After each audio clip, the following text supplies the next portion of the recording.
Toshkent viloyati Parkentga kelganmiz qadrdonlar. Parkentda bilasizlar, uzum juda ham ko'p ekiladi. Uzumni saqlash uchun bu yerdagi ustakalarimiz xolodilnik qurib berishyapti. Ko'rib turibsizlar, 100% konteynerda profillaridan, listlaridan bo'lyapti. Xo'sh, razmeriga keladigan bo'lsak, xolodilnigimizni oldi ko'rinishi, ya'ni uzunligi 64 metr, enigi esa 20 metr ekan. Общий kvadrati 1300 kvadrat. Shu holatga kelguncha 15 kun vaqtlari ketibdi. Egalari shiferlarni olib beradi ekan, yana bir 3 kun, 4 kunda, ya'ni uzoqi 20 kunda bitirib berishyapti ekan.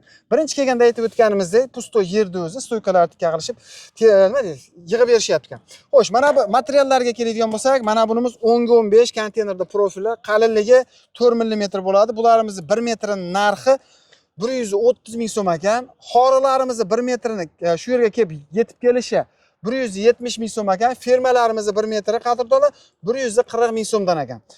Xo'sh, общий summasi shu metaliga plus ustanovka xizmatiga ketyapti turgan materiali qadrdonlar 242 million so'mlik material usta haqi ketyapti.